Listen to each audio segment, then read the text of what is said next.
आपकी जिंदगी इस बात पे निर्भर करती है कि आज आपके पास जो है आप उसे कैसे हैंडल करते हो। आपकी प्रॉब्लम ये नहीं कि आपके पास ब्लेसिंग नहीं, या आपके पास बेबी नहीं, या आपके पास हेल्थ नहीं। अच्छे भले हेल्थी लोग जब अपने हेल्थ की देखभाल नहीं करते तो बीमारी के बिस्तर पर डल जाते हैं। वो बिजनेसमैन जो आज से 5 साल 10 साल पहले इंडिया में कमाल के बिजनेसमैन थे, आज उनके खातों में पैसा नहीं है। आप पढ़ते होंगे न्यूज, गूगल न्यूज, ये न्यूज वो न्यूज। हाँ, क्योंकि जो कोई चीज आप अच्छी तरह से हैंडल नहीं करोगे, आपकी लाइफ को वो छोड़ के चली जाती है। वो पैसा हो, वो सेहत हो, वो ब्लेसिंग हो। इसलिए प्रभु यीशु मसीह ने उस 38 साल के रोगी को बोला था, फिर से पाप नहीं करना, ऐसा ना हो कि ये ब्लेसिंग जो आई है तुम्हारी लाइफ से वापस चली जाए। तो आज अगर आपको अपनी लाइफ हैंडल करनी आ गई with the word of God के बीच से, तो कॉन्ग्रेचुलेशन, क्योंकि आपकी गवाही बहुत श्योर है और आप जल्दी गवाही के साथ वापिस आ रहे। अगर आमीन आपके पड़ोसी से ऊंचा और खतरनाक है तो प्रॉब्लम ये नहीं आपका लेवल क्या है, प्रॉब्लम ये नहीं आप कहां बैठे हैं या कहां खड़े हैं, प्रॉब्लम ये है आप उसे हैंडल किस तरह से करते हैं। आमीन। 2 तरह की जिंदगी हम जीते हैं, पहली जो आत्मिक है, दूसरी जो दुनियावी और दिमागी, और जिसे हम क्या बोलते हैं, पंजाबी में बोलते हैं ना, फूकी चाड़ के चने दे चाड़ते बिठा देना, एक वो वाली लाइफ जीते हैं।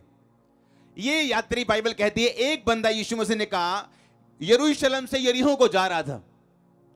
यीशु मसीह एक स्टोरी नहीं सुना रहे हैं, असली कहानी बता रहे हैं। आप जब यरूशलेम का मतलब समझते हैं, उस शहर का मतलब समझते हैं, तो आपको शांति समझ आएगी इब्रानी भाषा में। और अगर आप यरीहो का मतलब समझें इब्रानी भाषा में, तो यरीहो का मतलब है प्लेस ऑफ प्रिसेप्शन, एक ऐसी जगह जो आपने आपके दिमाग ने क्रिएट कर ली पर असल में है नहीं। जिस तरह से उस उड़ाऊ पुत्र ने अपने दिमाग में जगह क्रिएट कर ली थी कि पता नहीं जब मैं अपने बाप से यहां से निकलूंगा, पता नहीं पूरी दुनिया मेरा इंतजार कर रही होगी, बाहें बिछा के, पता नहीं मैं कितना करोड़पति अरबपति हो जाऊंगा और यहां रह के मेरी उन्नति नहीं हो रही। प्लेस ऑफ प्रिसेप्शन, आपके दिमाग में जो शैतान एक प्लेस बना देते हैं, पर वो असली नहीं होता और ना ही पवित्र आत्मा की ओर से होते हैं। जिस तरह हव्वा के दिमाग में शैतान ने बना दिया था कि देख वो फल खाने में कितना मनोहर, कितना मीठा, देखने में कितना मनोहर है, और बाइबल कहती जैसा हवा ने देखा उसे वैसा लगने लगा। ये था प्लेस ऑफ प्रिसेप्शन, यरीहो। और जब भी आप यरूशलेम ऊंचे प्लेस से यरीहो जो नीचे है आप जाएंगे, तो आप रास्ते में लुटेंगे ही लुटेंगे और शैतान आप पे अटैक करेगा ही करेगा, क्योंकि यरूशलेम ऊंचे है, यरीहो नीचे है।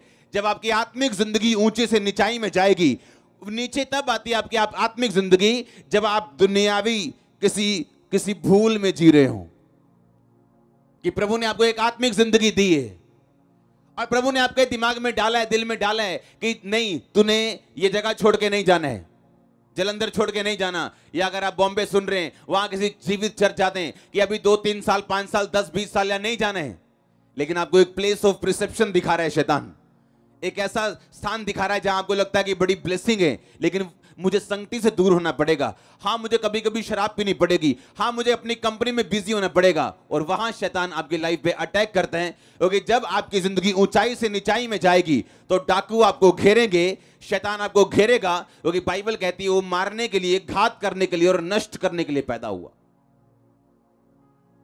क्योंकि उसका नया जन्म हुआ जब उसने परमेश्वर को तुच्छ समझा, इविल से, दुष्ट से जन्म हुआ उसका। हालेलुया। इसलिए आपने कुछ लोगों को गिरते हुए देखा होगा, मैरिज के बावजूद भी दूसरी लड़कियों के साथ देखा होगा। प्लेस ऑफ परसेप्शन, दिमाग में एक फोटो बना ली, दैट्स इट, और उस फोटो के पीछे चले गए।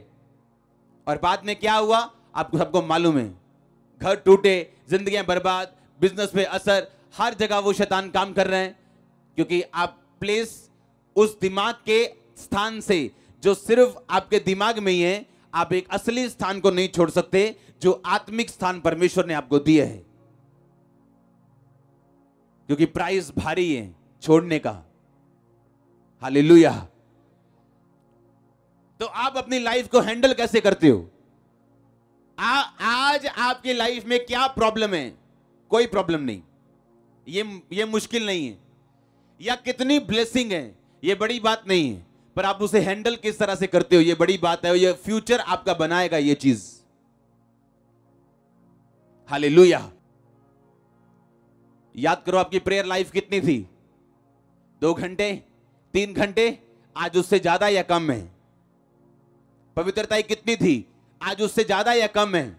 आपकी डेडिकेशन क्या थी? अगर आपको सेवा मिली, वॉलंटियर की ड्यूटी मिली, कोई प्रभु ने काम दिया, कोई आत्मा ने काम दिया, बोने का काम दिया, कुछ काम करने का, सुसमाचार का काम दिया, आपकी डेडिकेशन क्या है? क्या उस पहले से बड़ी है या कम हुई? जब आप अपनी लाइफ में कम की तरफ निकलते हैं तो तब आप ओपन हो जाते हैं शैतान के लिए कि वो आप पे अटैक करे। यीशु मसीह ने कहा, दुष्ट आत्मा ने बोला, हम सेना है, हमें तू अथाह गड्ढे में मत भेज, हमें सूरों में भेज। यीशु मसीह ने कहा जाओ। क्यों? इसलिए नहीं कि वो 6000 थी और यीशु मसीह को कॉम्प्रोमाइज करना पड़ा शैतान के साथ। सुअर चराना बाइबल के अनुसार गुनाह था और वहां गुनाह हो रहा था। यीशु मसीह को ने शैतान को रोका नहीं, क्योंकि जहां वचन टूटेगा वहां सांप क्या? हाँ, जहां बाड़ा टूटा वहां सांप क्या? जहां वचन टूटा तो परमेश्वर ने कहा जा, तुझे जाने की आजादी है, मैं तुम्हें रोकूंगा नहीं। तो वहां वो शैतान गया और सूरों के झुंड में बैठा और लिखा, वो समुद्र, वो झील के झपट के कराड़े पर से मर गए सब। हालेलुया। आपने ये देखना है कि आपकी लाइफ नीचे जा रही है आत्मिक रीति के साथ या ऊपर जा रही है। आपकी प्रॉब्लम क्या है? ये प्रॉब्लम नहीं है। आप ब्लेस हैं, ये बड़ी बात नहीं है, उसे मेंटेन करना बड़ी बात है। हालेलुया। उस सिचुएशन से बाहर आना बड़ी बात है। मेरा परमेश्वर आपको ग्रेस दे आज। और आमीन। जितना लंबा और ऊंचा ब्लेसिंग उतनी लंबी और ऊंची।